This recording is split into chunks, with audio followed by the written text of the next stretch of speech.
आई साहब से मैं पूछना चाहूँगा कि ये तो बताते कम से कम कि उस बच्ची ने इतने कम समय के अंदर पेट्रोल की व्यवस्था कैसे कर ली। परिवार को फंसाने के लिए ये पूरी झूठी और मनगढ़ंत कहानी रची। इतना कुछ होने के बाद में क्या लगता है डिम्पल मीणा को न्याय मिल पाएगा? ये राजस्थान की जनता तय करेगी भाई। नमस्कार, आप देख रहे हैं राजस्थान टीवी न्यूज चैनल। मैं आपके साथ में जितेंद्र कुमार। मैं अभी इस वक्त मौजूद हूँ जयपुर शहीद स्मारक पर। डिम्पल मीणा हत्याकांड को लेकर के कल आईजी ने प्रेस कॉन्फ्रेंस करी थी। जो डिम्पल मीणा के पेरेंट्स हैं, मामा जी हो गए, पिताजी हो गए और माता जी, इनको जैसे कि भेजा गया है, प्रेस कॉन्फ्रेंस के माध्यम से बताया गया है, दोषी करार दिया गया है। और विभिन्न सवाल हमारे हैं। हमारे साथ में मान सिंह जी और धरना स्थल पर कुछ लोग हैं, उनसे बात करेंगे इस मामले को लेकर के। जब कल आईजी के द्वारा प्रेस कॉन्फ्रेंस करी गई थी, उन्होंने माता, मामा और पिता को दोषी करार भी दिया गया और जेल भेजा गया। क्या कहना चाहोगे इस पे आप? भाई कल पुलिस की आईजी के नेतृत्व में प्रेस कॉन्फ्रेंस सुनने के बाद भाई मुझे तो सारी रात नींद नहीं आई। सोचा क्या करे क्या नहीं करे, क्योंकि पुलिस ने जिस प्रकार से इस मुकदमे के अंदर मानवता को एक तरफ, कानून को गला घोट करके जिस प्रकार से निर्णय लिया है, मैं कह रहा हूँ आम जन का तो कानून पे से विश्वास सा उठ गया। कल आईजी साहब का मैंने पूरा जो प्रेस कॉन्फ्रेंस थी वो सुनी, तो आईजी साहब के उन सवालों का जवाब मैं आज मीडिया के माध्यम से आम जनता को और हर उस व्यक्ति को जो बेटी की और नारी का सम्मान करता है उनको देना चाहता हूं। क्योंकि कल से लेकर के उस कॉन्फ्रेंस को लेकर के आज तक मेरे पास सैकड़ों कॉल आए, तो मैं इस लाइव के माध्यम से और आपके चैनल के माध्यम से बहुत स्पष्ट उनके एक एक सवाल का जवाब देता हूं। सबसे पहले आईजी साहब ने कहा कि बच्ची की मां को किसी अन्य पुरुष के साथ आपत्तिजनक व्यवस्था में देख लिया था, इसलिए बच्ची की मां का और बच्ची का झगड़ा हुआ। माँ ने बच्ची को चप्पल से मारा, झाड़ू से मारा और बच्ची रूठ करके वहाँ से चली गई जी। और जाने के बाद थोड़ी देर बाद उस बच्ची को ढूंढने के लिए छोटी बेटी को ढूंढने भेजा। जब नहीं मिली तो दोबारा माँ ढूंढने गई, तो बच्ची कहाँ मिली? एक निर्माणाधीन मकान के अंदर बैठी हुई मिली। उसको बुलाने पर वापस नहीं आई और दोबारा वो ढूंढने गई। माँ, चिंता होती है माँ को कि मेरी बेटी कहाँ चलेगी, तो तिब्बारा वो ढूंढने गई माँ। तो आईजी साहब कह रहे हैं कि तिब्बारा वो जली हुई अवस्था के अंदर वहाँ पे मिली। एक ऐसे सीनियर ऑफिसर को बिना तथ्यों के, बिना प्रमाण के आधी अधूरी बात कहती। आईजी साहब से मैं पूछना चाहूँगा कि ये तो बताते कम से कम कि उस बच्ची ने इतने कम समय के अंदर पेट्रोल की व्यवस्था कैसे कर ली, कहाँ से करी, गाड़ी में से लाई, किससे मांगा? वो बच्ची मुख बधिर जो 12 साल की, जो बोल नहीं सकती, सुन नहीं सकती। इस सवाल को वो गोलमोल कर गए और कह दिया कि बच्ची ने पेट्रोल डाला है। कहने से कोई मानने के लिए तैयार नहीं। इस केस के अंदर पुलिस ने सिर्फ उस ताकतवर परिवार के व्यक्ति को जो राजनीतिक रसूख रखता है उसको बचाने के लिए, और इस परिवार ने अपनी आवाज़ को मजबूत उठाया और इस परिवार को फंसाने के लिए ये पूरी झूठी और मनगढ़ंत कहानी रची। कुछ तथ्य जो प्रमाण के साथ मैं आपके सामने रख रहा हूँ। 9 तारीख की ये घटना है और 10 तारीख को हिंडौन के अखबार के अंदर खबर आती है, जो पुलिस के द्वारा दी जाती है कि बच्ची लाइट के चिपकने से झुलसी। मैं एक बहुत सीधा सवाल पूछता हूँ जिसका जवाब 5 साल का बच्चा भी दे देगा। मारने वाला व्यक्ति कभी बढ़ चढ़ करके न्याय की मांग नहीं करता। अगर इनका इंटेंशन ऐसा होता है, इनकी भावना ऐसी होती, तो ये इतनी लंबी लड़ाई क्यों लड़ते?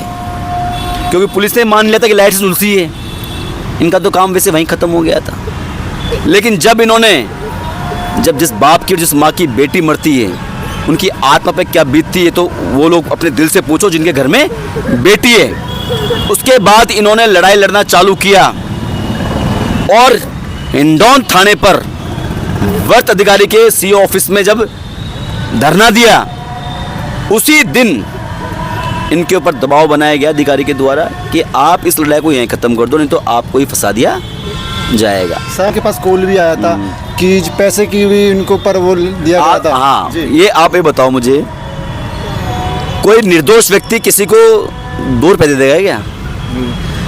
इस ललित शर्मा के परिवार से इसके ताऊजी का फ़ोन गया इस बच्ची के पिता के मोबाइल पर। थाने के बाहर बैठे हैं, विरोध का प्रदर्शन कर रहे हैं, धरना प्रदर्शन कर रहे हैं, और वो फ़ोन करके बोल रहा है भाई आप इस धरने प्रदर्शन को मत करो, इस बात को यहीं ख़त्म करो और हम आपको प्लॉट दे देंगे। और लाखों रुपए की पेशकश उन्होंने की। इन्होंने तुरंत कहा भाई हमें हमारी बच्ची के लिए न्याय चाहिए, और वहीं फ़ोन काट दिया। उस नंबर पे आज तक जिस नंबर से कॉल आया उस नंबर का ट्रू कॉलर पे नंबर नाम आ रहा है क्या पाठक, अनीता पाठक। उनसे आज तक पुलिस ने किसी प्रकार की पूछताछ नहीं करी। सर अनीता पाठक कौन है? अनीता पाठक की चाची ललित शर्मा की। और आई साहब कह रहे हैं कि जिस पर बच्ची ने 167 में बयान में नाम लिया था उस व्यक्ति से, ललित शर्मा से, हमने बहुत गहनता से पूछताछ करी है।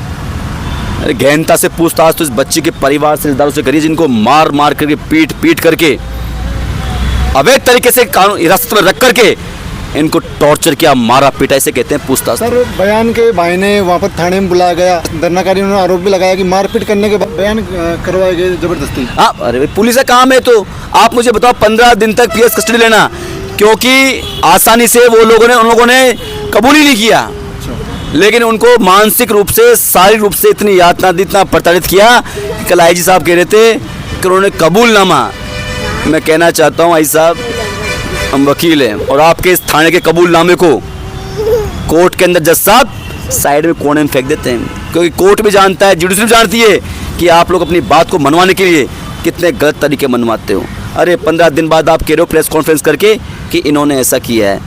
एक सवाल का जवाब दो, सिर्फ एक सवाल का। पुलिस ने अपने बयान 3 बार बदल लिए, खुद ही प्रेस नोट के अंदर ही।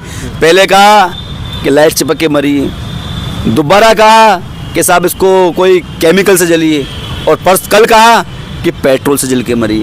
हमें इतना तो बता दो कि 12 साल की बच्ची कहाँ से पेट्रोल लाई है, किस दुकान से लाई है, किस आदमी से लाई है, ये बताओ से। मैं आपने जहर तो कह दिया कि लड़की का बाप गांव से लेके आया। अरे गांव से लेके आया, गांव में भी किसी दुकान से तो लेके आया होगा। और इतने दिन से इस मांग को लेकर के हम आंदोलन कर रहे हैं, 1.5 महीने से। क्या पुलिस का ये धर्म नहीं बनता है, जिम्मेदारी नहीं बनती कि 4 लोगों को बैठ करके बुला करके और सारे एविडेंस तथ्य बता दे, लेकिन उनके पास कोई तथ्य को प्रमाण है ही नहीं। सारी कहानी झूठ में गढ़ी हुई है, इसलिए उन लोगों ने झूठ की कहानी जनता को गुमराह करने के लिए। आप सीधा साधा सर आरोप लगा रहे हो आईजी के ऊपर, पूरा प्रशासन के ऊपर। बहुत 100% दावे के साथ कह रहा हूँ, अगर उनकी नीयत में खोट नहीं होता और उन्होंने जांच करी है तो 5 लोगों को बुला करके आप दिखा देते ना साहब, ये हमारे पास तो कल आईजी साहब का सुना मैंने, हमारे पास एविडेंस के तौर पर वीडियो रिकॉर्डिंग है। अरे आप परिवार के 5 लोगों को बता दो ना आप बुला करके यार कि साहब ये वीडियो है, इस दुकान से लेके आया था, बच्ची फलानी जगह से पेट्रोल लेके आई थी, इतने बजे लेके आई थी, इसने यहाँ पेट्रोल डाला, बता दो ना। क्यों नहीं बता? पहले भी हमने आंदोलन किए हैं, और आंदोलन का एक जहाँ आंदोलन करते हैं वहाँ पे पुलिस उन जिम्मेदार लोगों को बुला करके बता देती है कि साहब ये प्रमाण इसके बाद ये। हमें कोई शौक थोड़ी है, इस परिवार को कोई शौक थोड़ी है बैठने का, लेकिन पुलिस ने जिस प्रकार से सब ये गुमराह करने के लिए, किसको गुमराह करने के लिए, 3 तारीख से विधानसभा चालू है, सदन चालू होगा और ये मुद्दा राष्ट्र का मुद्दा बन चुका। सरकार की इसमें थूथू हो रही है, किरकिरी हो रही है, और 2 महीने बाद चुनाव आ रहे हैं, उपचुनाव। सिर्फ सरकार ये चाहती है कि हमारी बदनामी ना हो और उपचुनाव के अंदर हम हार नहीं जाए, विधानसभा के अंदर मुद्दा नहीं उठे, इसलिए इस मुद्दे को झूठा बना करके ये कहानी समाज को गुमराह करने के लिए ये कहानी झूठी रच के कल उनको कोर्ट के अंदर लोगों ने पेश किया। सर मेरा एक सवाल है, इतना कुछ होने के बाद में क्या लगता है डिम्पल मीणा को न्याय मिल पाएगा? ये राजस्थान की जनता तय करेगी भाई, और राजस्थान की जनता पर और समाज पर हमें भरोसा है। पूर्व में भी जनता ने कई आंदोलन किए हैं और जनता से बड़ी कोई ताकत नहीं होती, मुझे पूरा विश्वास है। 3 तारीख को जब विधानसभा चालू होगी तो विपक्ष के नेता विधानसभा चलने नहीं देंगे, इस बात का जवाब उनको देना पड़ेगा, और जो सवाल हमारे हैं उनके बारे में हमें संतुष्ट करना पड़ेगा, और ये मेरी चेतावनी है। जी सर, आगे की रणनीति की बात करते हैं, आगे रणनीति क्या है सर आप? आगे की रणनीति हमारी साफ सुथरी है। ये पुलिस प्रशासन को, सरकार को हमारी चेतावनी है। सरकार चाहती है कि वास्तव में इस मामले के अंदर न्याय हो, तो चोर को जांच का किसी, अगर मान लो साहूकार कोई व्यक्ति है तो वो किसी प्रकार की जांच कराने के लिए तैयार है। हम कह रहे हैं सीबीआई जांच करा लो ना, आप क्यों डर रहे हो, आप क्यों पीछे उठ रहे हो? 12 साल की बच्ची जिसको दुष्कर्म के बाद मार दिया गया, उसके फोटोग्राफ्स, उस बच्चे के फोटोग्राफ्स हमारे मोबाइल पे, यदि किसी को देखने हो तो आ जाना, क्योंकि उसको हम सोशल मीडिया पे डाल नहीं सकते। आप फोटोग्राफ्स देखोगे तो कोई भी व्यक्ति कह देगा इस बच्ची को पूरी प्लानिंग के साथ किस तरीके से जलाया गया है। कमर से नीचे का पूरा पार्ट जला हुआ है और चेस्ट के दोनों ब्रेस्ट जो है वो जले हुए हैं, बाकी शरीर पर जलने का कोई निशान नहीं है। क्या कोई बच्चा है, कोई भी आदमी अपने ऊपर पेट्रोल डाल के आत्महत्या करता है तो यहाँ नहीं डालता, वो पहले सर पे डालता है। और सर 10 साल की बच्ची है, कैसे आत्महत्या कर सकती है? सोच भी नहीं ऐसा सोच, मैं कह रहा हूँ हर माँ इस दुनिया में ऐसा एक भी परिवार नहीं है जब माँ और बेटी नहीं लड़ती, जब माँ और बेटा नहीं लड़ता। लेकिन ऐसे छोटे से मामले के अंदर, और वो भी झूठा मामला, पुलिस ने कहानी रच दी कि इस तरह के आपत्तिजनक व्यवस्था। अरे आपत्तिजनक व्यवस्था मैं तो कहता हूँ किसी की हो भी ना तो भी कोई बेटी ऐसा कदम नहीं उठाएगी। लेकिन पुलिस ने जिस प्रकार से एक ताकतवर व्यक्ति को बचाने के लिए और सरकार की किरकिरी ना हो और उपचुनाव जो हो रहे हैं अभी 5 जगह पे राजस्थान के अंदर, उसमें चुनाव के अंदर इनकी सरकारी किरकिरी ना हो, इनके ऊपर उसका दुष्प्रभाव ना पड़े, इसलिए ये लोग 3 तारीख के पहले इस मुद्दे को खत्म करना चाहते थे। इन्होंने खत्म कर दिया उस मुद्दे को और अब इनकी रणनीति ये रहेगी पुलिस की कि 3 तारीख के पहले कैसे भी करके इस परिवार को बलपूर्वक रात के अंधेरे में उठा करके धरना खत्म कर दे। लेकिन मैं इस लाइव के माध्यम से आम जनता से अपील करता हूँ, इस पुलिस की रिपोर्ट को और अखबार की रिपोर्ट को सच मान करके आंख मत मूंदो यार। हमें भगवान ने सोचने के लिए दिमाग दिया है, देखने के लिए आंखें दी है, विवेक दिया है। आप कल्पना तो करो कि ऐसे कैसे हो सकता है। कल आईजी का पूरा इंटरव्यू सुनना आप लोग। ये घटना किसी के समझदार व्यक्ति के किसी गले में उतरने तैयार नहीं, कैसे माने में इस चीज़ को आप। तो इसलिए धरने पे हम तो बैठे हैं, परिवार ने तय किया है, परिवार ने तय किया है चाहे हमारे प्राण निकल जाएंगे। परिवार के सदस्य हैं भीम सिंह जी, क्योंकि पूरा परिवार तो जेल के अंदर है। इन्होंने तय किया है कि चाहे हमारे यहाँ प्राण दे देंगे लेकिन ये अंतिम सांस तक लड़ेंगे। और इन्हें समाज से, मीणा समाज से, सर्व समाज से इन्हें उम्मीद है कि समाज आएगा, जागेगा और हमें न्याय दिलाएगा। सर आपकी मुख्य मांगे क्या है? सीबीआई जांच की मांग कर लो। क्यों नहीं कर सकता? इस 12 साल की बच्ची से ज़्यादा महत्वपूर्ण काम क्या हो सकता है? और बताओ मुझे, 12 साल की बच्ची से महत्वपूर्ण, इससे बड़ा इंपॉर्टेंट, जहाँ बच्चे को दुष्टंगत मार दिया गया और जनता आज तक गुमराह हो रही है, सही क्या है गलत क्या है, हत्यारे खुलेआम घूम रहे हैं। तो आप करो ना सीबीआई जांच, क्यों पीछे हट रहे हो आप लोग?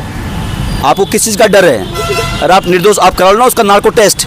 हमसे कहा, इस केस के जो जांच अधिकारी उन्होंने हमसे कहा, मुझसे कहा कि हम उसकी भी जांच करवा रहे हैं। सच्चाई ये है कि इन्होंने जांच का उसको आज तक नोटिस ही नहीं भेजा। आईजी साहब कल कह रहे हैं कि हमने उसे सख्ती से पूछताछ करी। सच्चाई ये है कि थाने के अंदर उसको बुला करके कुर्सी पे चाय पानी बुला करके और फॉर्मेलिटी करके उसको वहां से रवाना कर दिया। अरे पूछताछ तो इस परिवार से करिए, पूछताछ तो इस परिवार के सदस्यों से, रिश्तेदारों से करिए जिनको मार मार के थाने में बुला करके टॉर्चर कर दिया। और 10 लोग तो ऐसे हैं जो आज भी जिन्होंने गांव छोड़ रखा है, अपने फ़ोन बंद कर रखे इस डर से कि पुलिस हमें गिरफ्तार नहीं करते। पूछताछ से करते करौली के अंदर भी आपने प्रदर्शन किया था, वहाँ पर कलेक्टर को ज्ञापन दिया था और उन्होंने बोला कि सीबीआई के लिए भेज दिया गया। क्या प्रोसेसिंग अभी तक? बात करते हैं। कुछ नहीं, 5 दिन का हमने टाइम दिया था और 5 दिन का टाइम वो ख़त्म हो गया। और कल करौली के अंदर डिस्ट्रिक्ट हेडक्वार्टर पर सर्व समाज के लोगों मीटिंग कर रहे हैं और आगे रणनीति तय कर रहे हैं कि हम सरकार को विधानसभा घेराव करेंगे या कोई बहुत बड़ा आंदोलन करेंगे। ये कल रणनीति हमारी चल रही है, उसके बाद हम डिस्क्लोज करेंगे, लेकिन चुपचाप बैठने वाले नहीं है। सरकार सोचे कि चीख लेंगे, चिल्लाएंगे और चुपचाप बैठ जाएंगे तो ये दिमाग से गलतफहमी निकाल देना। लड़ना सीखा, लड़ते लड़ते मर जाएंगे, मिट जाएंगे, लेकिन बिना सच्चाई को जाने और बिना न्याय मिले हटने वाली नहीं।